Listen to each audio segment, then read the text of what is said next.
বন্ধুরা, পম্পাস kitchen and ব্লগে আপনাদের সবাইকে স্বাগত। তো চলে এসেছি প্রতিদিনের মতন আবার একটা নতুন রেসিপি নিয়ে। তো আজকে আমি বানাবো সাউথ ইন্ডিয়ান স্টাইলে ফিশ কারি। তো সাউথ ইন্ডিয়ান স্টাইলে ফিশ কারি বানাচ্ছি। তো দেখুন আমি এখানে বাংলা মাছ নিয়ে নিয়েছি। তো দেখুন বাংলা মাছ নিয়ে নিয়েছি, এখানে 4 পিস বাংলা মাছ নিয়ে নিয়েছি। তো এই বাংলা মাছটাকে আমি কিভাবে বানাচ্ছি প্লিজ আপনারা পুরো ভিডিওটা দেখতে থাকুন। আশা করছি আপনাদের খুব খুব ভালো লাগবে। তো দেখুন বন্ধুরা, এখানে 4 পিস মাছ নিয়ে নিয়েছি। এটা খুব ভালো করে ধুয়ে রাখা, পরিষ্কার করে রাখা। এটা দেখুন বাংলা মাছ, এটাকে বাংলা মাছ বলে এখানে। তো আমাদের ওখানে মনে হয় শাটিং মাছ বলে। তো আমি ভুলে গেছি আমাদের ওখানে মাছের নামগুলো, কিন্তু এই মাছ খেয়েছি, কিন্তু ওখানে যে কি বলা হয় আমি জানি না। তো ব্যাঙ্গালোরে থেকে থেকে আমরাও এখন এটাকে বাংলা মাছই বলি। তো এটা বানানোর জন্য আমি একদম সাউথের ইন্ডিয়ান স্টাইলে বানাবো। তো এখানে দেখুন আমার মাছ পরিমাণটা একদম অল্প। তো তার জন্য আমি এখানে নিয়ে নিয়েছি ছোট একটা পেঁয়াজ, একটুখানি নারকোল, একটা টমেটো, একটুখানি আদা আর কয়েক কোয়া রসুন। আর নিয়ে নিয়েছি এখানে দেখুন কিছুটা তেঁতুল ভিজিয়ে রেখেছি। আর এখানে নিয়ে নিয়েছি দেখুন একটু কারি পাতা, একটু গোটা গরম মশলা, একটু গোটা জিরে, গোটা ধনে, আর এটা দুটো শুকনো লঙ্কা। এই শুকনো লঙ্কাটা কিন্তু খুব ঝাল, ছোট হলেও কিন্তু খুব ঝাল। তো চলুন এবার রান্নার পর্যায়ে চলে যাব। দেখুন বন্ধুরা, প্রথমে মাছগুলোকে আমি নুন হলুদ মেখে নেব। তো এই মাছটা আপনারা চাইলে কাঁচাও বানাতে পারেন। তো কাঁচা বানালে নাকি খুব ভালো টেস্টি হয়। তো আমি কাঁচা পুরো একটু বড় সাইজের মাছ, তো এটা তো কাঁচা মাছ আমরা খেতে পারি না বলে একটু হালকা ভিজে নেব। তো আপনারা চাইলে এটা কাঁচাও বানাতে পারেন। তো আমি দিয়ে দিচ্ছি প্রথমে নুন, দিয়ে দিচ্ছি অল্প পরিমাণে হলুদ, আর দিয়ে দিচ্ছি অল্প পরিমাণে লঙ্কার গুঁড়ো। তো এটাকে মাছটাকে এবার খুব ভালো করে মেখে নেব। তো দেখুন মাছের ডিমও একটু হয়েছে, এটা মাছের ডিম। তো দেখুন মাছটাকে মেখে নিয়েছি খুব ভালো করে। তো দেখুন বন্ধুরা, এখানে বসিয়ে দিয়েছি একটা কড়াই, আর কড়াইতে দিয়ে দেবো আমি প্রথমে একটুখানি সাদা তেল। তো একদম অল্প পরিমাণে সাদা তেল দিচ্ছি, একদম অল্প। তো তেলটা একটু গরম হতে দেবো। তো দেখুন বন্ধুরা, তেলটা গরম হয়ে গেছে, আর এই তেলের মধ্যে আমি দিয়ে দিচ্ছি এই যে গোটা জিরে, গোটা ধনে, গোটা গরম মশলা আর শুকনো লঙ্কা।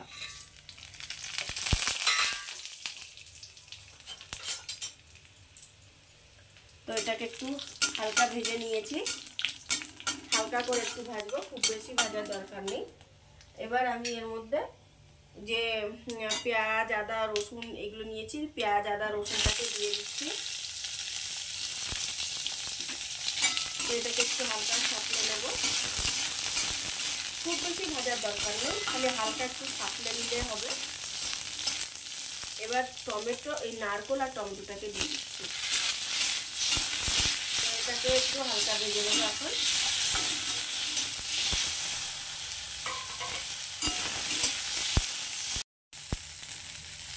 দেখুন বন্ধুরা, মশলাটা হালকা ভেজে নিয়েছি। এখন এটাকে আর বেশি ভাজার দরকার নেই, এতটা ভাজলেই যথেষ্ট। এখন আমি এটাকে তুলে নিচ্ছি, এটাকে এখন ঠান্ডা করে নেব। তো দেখুন বন্ধুরা, মশলাগুলো তো তুলে নিয়েছি। এবার আমি কড়াইতে, ওই সেম কড়াইতে দিয়ে দিচ্ছি আবারও সর্ষের তেল। তো তেলটা একটু গরম হতে দেব। বন্ধুরা, তেল গরম হয়ে গেছে, এখন আমি মাছগুলোকে একটু ভেজে নেব। খুব বেশি ভাজবো না, হালকা ভাজবো, হালকা করে মাছটাকে আমি ভেজে নেব। মাছটা তো ভাজা হচ্ছে, এখন আমি মশলাটাকে একটু পেস্ট করে নেব। নিয়ে নিয়েছি একটা জার, আর এই যে মশলাটা আমি ভেজে রেখেছিলাম সেই মশলাগুলোকে এটার মধ্যে দিয়ে দিচ্ছি। সামান্য একটু জল দিয়ে দেব, সামান্য একটুখানি জল দিয়ে দিয়েছি। এবার এটাকে আমি একটা স্মুথ পেস্ট বানিয়ে নেব। তো দেখুন বন্ধুরা, মশলাটা আমি পেস্ট করে নিয়েছি। আর এদিকে দেখুন মাছগুলো ভাজা হয়ে গেছে, খুব বেশি কড়া ভাজিনি, হালকা ভেজেছি। তো এটা মশলাটা এখন মিশিয়ে নেব।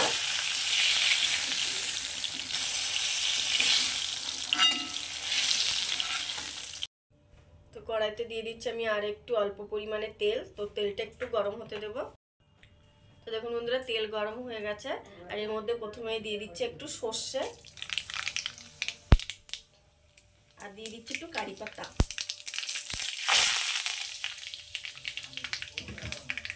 পুরো এবার যে মশলাটা আমি বেটে রেখেছিলাম তো সেই মশলাটাকে আমি দিয়ে দিচ্ছি।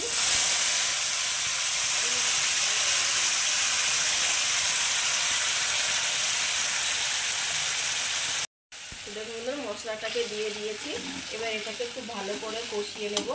এবার এর মধ্যে দিয়ে দিচ্ছি আমি অল্প পরিমাণে লঙ্কার গুঁড়ো পরিমাণ মতো দিয়ে দিচ্ছি, হলুদ দিয়ে দিচ্ছি 1/2 চামচ, নুন দিচ্ছি পরিমাণ মতো। তো এবার মশলাটাকে আমি খুব ভালো করে কষিয়ে নেবো একদম তেল বেরোনো পর্যন্ত। একদম তেল বেরিয়ে যাবে ততক্ষণ আমি এটাকে কষাবো। তো দেখুন বন্ধুরা মশলাটা পুরো কষানো হয়ে গেছে আর পুরো দেখুন তেল বেরিয়ে গেছে। তো এখন আমি এর মধ্যে দিয়ে দিচ্ছি অল্প পরিমাণে একটু জল। তো অল্প জল আমি দিয়ে দিয়েছি আর এর মধ্যে এখন আমি দিয়ে দেবো, দেখুন এই যে তেঁতুলটা আমি ভিজিয়ে রেখেছিলাম, তো সেই তেঁতুলটাকে ভালো করে এখন আমি তেঁতুলের রসটা বের করে নেব। তো এই তেঁতুলের জলটাকে আমি এখন এটার মধ্যে দিয়ে দেবো। এটা টক টক লাগে, ঝাল ঝাল খেতে কিন্তু খুব টেস্টি লাগে, নারকেলের গন্ধ থাকে। তো এই রসটাকে আমি দিয়ে দিচ্ছি। আমি তো অল্প পরিমাণটা অল্প করছি, তো আপনারা আপনাদের পরিমাণ অনুযায়ী সেই হিসাবে আন্দাজ মতন সব কিছুই দেবেন আর কি। তো তেঁতুলটা দিয়ে দিয়েছি, এখন আমি এটাকে একটু ফুটতে দেব। তো দেখুন বন্ধুরা ঝোলটা পুরো ফুটে গেছে। তো এখন আমি যে মাছগুলো ভেজে রেখেছিলাম তো সেই মাছগুলোকে এর মধ্যে দিয়ে দিচ্ছি, আর ডিমটাকেও দিয়ে দিচ্ছি। না মেয়েটা বলছে ডিমটা দিতে না, মেয়েটা খাবে বলছে। তো এবার এটাকে একটু 10 মিনিট ফুটিয়ে নেব। এটাকে আমি একটা ঢাকনা দিয়ে ঢেকে রাখবো। বন্ধুরা একটা ঢাকনা দিয়ে ঢেকে আমি এটাকে কম আঁচে 10 মিনিট রেখে দেবো। তো দেখুন বন্ধুরা 10 মিনিট পর আমি ঢাকনাটা খুলে দিয়েছি।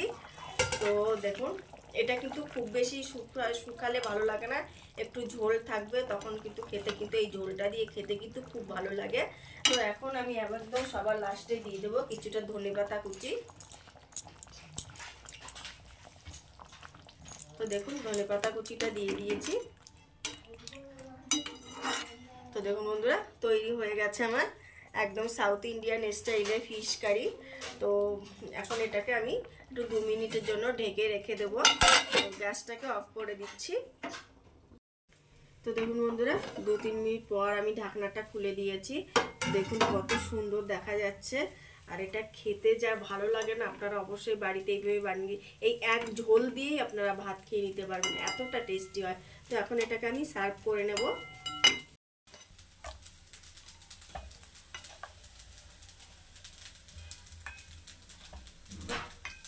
তো দেখুন বন্ধুরা তৈরি হয়ে গেছে আমার সাউথ ইন্ডিয়ান স্টাইলে ফিশ কারি।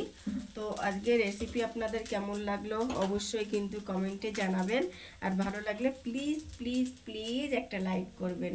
তো আর এরকম রেসিপি একবার অন্তত বাড়িতে বানিয়ে দেখুন, খেতে এত সুস্বাদু কি বলবো।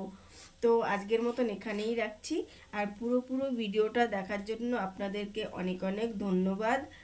নমস্কার, থ্যাংক ইউ।